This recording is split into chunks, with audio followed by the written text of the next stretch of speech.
Sabi pa kayo na hindi na ano daw. Ano, mas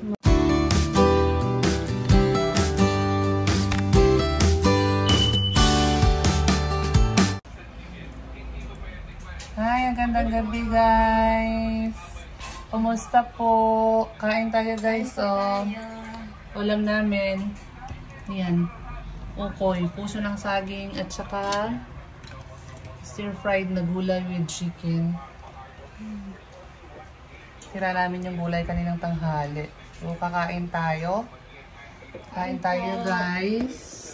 Sabay natin kukumustahin si Neri kasi kanina pa yan gumagawa ng assignment niya. O, sana yung ano. hanggang sa lesson, ano? Sa lesson 6 pa ako. Lesson 6 pa ako pinagawa hanggang lesson 8.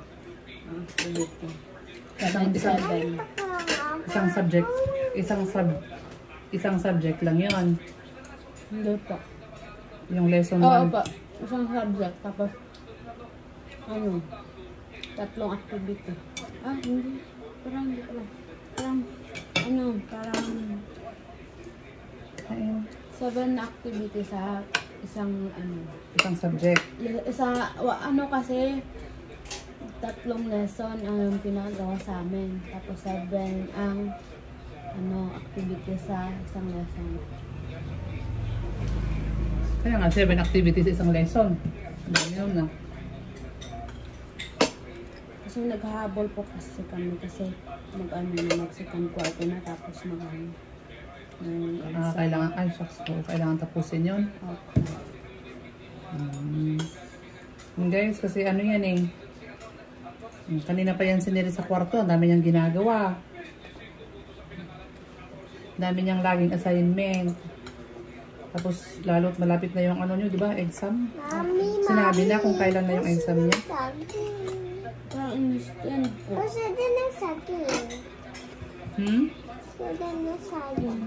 Ano yun? Sinabi na ba?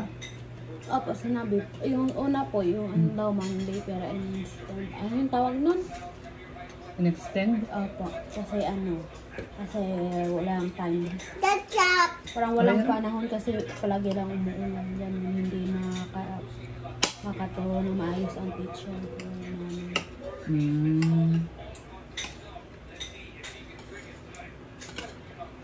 Minsan nga sa ano, sa ibang subject ko lang teacher namin. Kasi marami ginagawa. Ano ito? May kasamang anghang. May kasamang anghang. Medyo maanghang yung ketchup eh. Tinuloy pa pag ginawa ako ng towel. Anong tissue? Yung tubig na lang.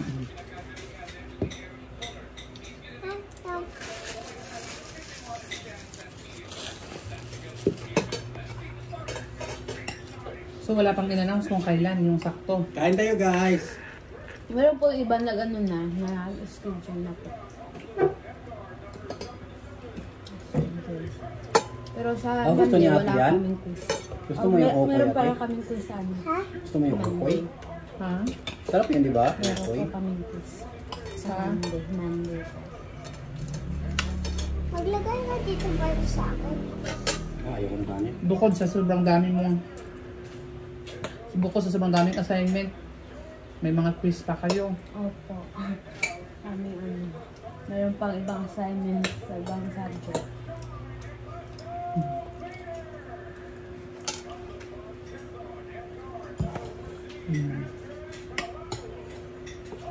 Okay naman, nakakaya naman. Minsan hindi na makakaya sa kamay ko. Daming sinusulat. Ito na nga po eh, kamay ko. Parang hindi na flat. Anong tawag nun? Parang hinahawakan ko. Nanigas? Opo, naninigas na po.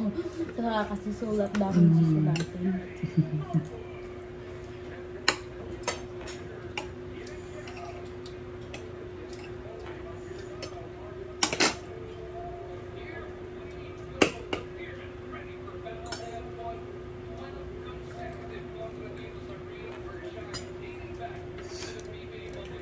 Yun talaga pag ano.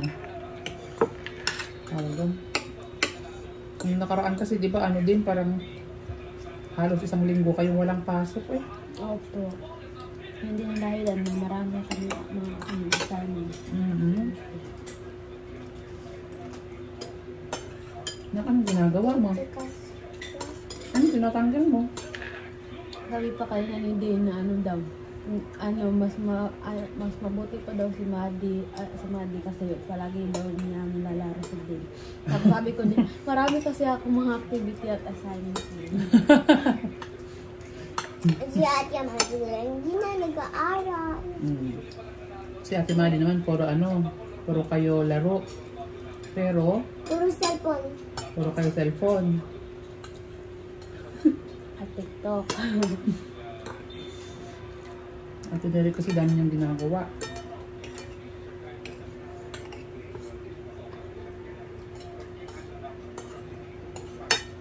Zero tayo pag wala tayo, hindi tayo magagawa. Pag wala daw ginagawa si Ate, saka na kayo maglaro. Ako. Lapit na lapit. December siguro, parang wala akong ginagawa yun. Pag Pag walang klase. Kasi sa third day, maraming ginagawa. Palagay akin. Ibang assignment kasi minsan sa GC lang isisend. Assignment kahit sa third day. So, sa Saturday, marami kang gagawin sa Saturday pa rin? Hindi ko alam. Baka meron. Hindi ko rin alam. Hina ko lang siya. Parang wala pala kasi sa Monday pa po yung namin review. Mag-review po kami sa quiz. Mas maganda lang magputsara ka para mas mabilis. No.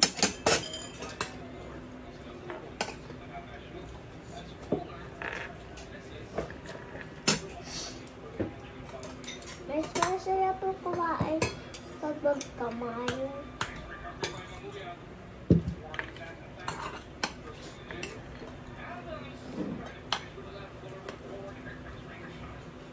Solve na guys. Yung sa oral ko, akala ko hindi ako makaano. Sagot na tinanong ako ni Ma'am Annie. Tinanong ka? Opo. Tinawag ka? Opo. Tapos? Nabigla po kasi akala ko hindi ako tinatawag kasi nakala ko sa ko po sa likod ang tinatawag. Tapos ako pala yun. Tama din pala yung sagot. Pero tama naman yung sagot mo. Opo. Hindi maganda. Pero pagkatapos ko po ng answer, pinabahan ako. Pero sinabi na ni teacher na tama yung sagot mo. Saka na pa ako pinabahan tapos na ang sagot.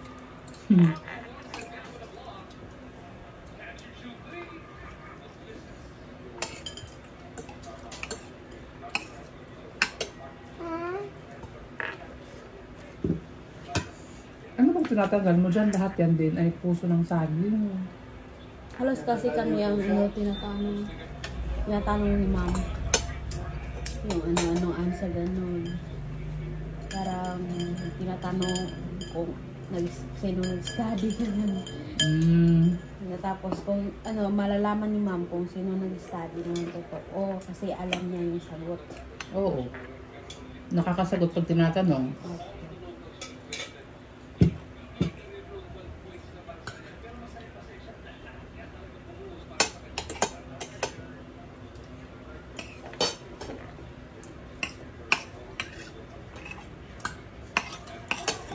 Yung mga hindi nag-aral, pag tinanong, wala lang.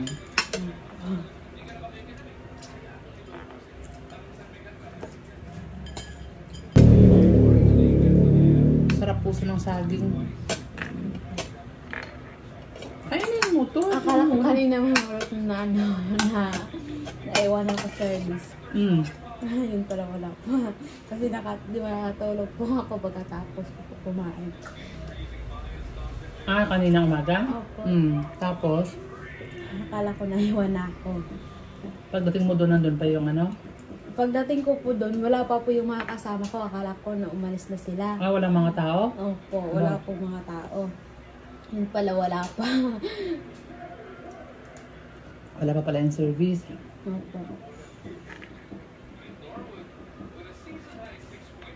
Din lahat yan parehas ay ano. Kaya nga nag-a-alarm ako kasi baka bigla kang makatulog eh. Maaga kasi siyang nagigising. Nagigising kasi siya ng anong oras? Alas 4. Hindi po. Anong oras na nagigising? 3:50 po. Ah, Para makatulog pa po ako ng ano. Pagkatapos Baliktad kumain. nga eh. 3:50 nagigising, tapos naligo, kain, tapos matutulog ulit. Pag napasarap ng tulog, wala na. Iwan na siya ng service. Okay lang po yun. Basta katapos na ako naligo. Kasi ano. Eh paano kung nagising ka tapos wala na yung service? Okay lang po. Meron pa naman po ako. Meron akong pera yung ano. Yung bibigay niyo pa. Pero Complete lang. pero malilate ka na nun. Kasi yung mahirap sa jeep, yung mag-antay-antay. Di ba? Mag-aantay ka pa ng jeep. Makakarating ka sa school, alas 7 na. Maraming ano ano ni ma'am. Patatawagan ng mga parents dahil sa mga ano nila. Sa anak nila na palagi lang manilate. Kaya nga, kaya yun ang mahirap sa nagko-commute. Malilate ka talaga dahil sa pag-aantay ng ano, jeep. Then, ang lahat yan is ano, puso ng saging lahat. Ano ba ginagawa nila? Ina-alarm ko kasi po yun. Ha? Ina-alarm ko po kung anong oras ako gigising. Anong alarm mo pagkatapos, anong oras ang ina-alarm mo pagkatapos mo maligo, kumain? Ano, Nagka-alarm ka ulit? 5:10 po. Kasi, 10. opo, kasi yung una po, naghihintay pa ako ng mga 20 minutes dun sa ano, sa kalsada. Eh, ayun, mga ano na lang ako mag-alarm. 5:10. Para pagising. Na pagdating din sa jeep, makatulog pa ako. Mabuti nga, pagdating sa school, kaagad na lang ako makagising. Pero wala naman magigising sa akin. Hindi ka ba ginigising? Sabi mo, dito tayo sa school na area. Hindi po ako ginigising. Bakit? Magigising lang po ako. Nagigising ka? Opo, yung pareho po sa'yo, yung ano, isang ano mo lang po, tawag sa akin para magigising na ako kaagad. Parang ganun. O, kasi kung tulog ka pa, baka hayaan ka ni Kuya Kurt na tulog doon, nagot. Hindi na po, Baka hindi ka nagigising. ano, hindi na po kasi si Kuya Kurt ang mag-drive. Parang anak niya. Anak niya. Opo, parang masakit na po yung ano, likod niya. Sa pag-drive. Yung anak niya. Kaya Yung pala. ano nga, yung isa na ano, umalis na si ano, yung hindi na yung papa niya nag-drive, siya na nag-drive. Tapos, diretso na ako sa anong buklod. Diniretso ka niya sa buklod? Opo, Hindi ka niya diretso binabagan na sa sana kanto? ako. Tapos sabi ko, kuya, bababa po ako dito. Hindi po siya makarinig. Parang merong music sa ano, sa harap? Opo, sa harap. Tapos, meron din yung mga kasama ko na sa service na pero sa akin bababa ako. Bakit wala ka bang kasamang bumababa dyan sa kanto? Ikaw lang? Opo, ako po. Meron pong isa lalaki. Tapos ano po, wala po siya nagsabay. Kasi parang meron pera. Kaya nung time na yun, ikaw lang bababa dyan. Ako lang Okay. bababa. Tapos, dumating din yung papa niya, sabi niya, bababa si Neri kasi lumampas na po yung ano, jeep. Sabi ko din, parang hindi niyo naririnig yung ano, sabi ko.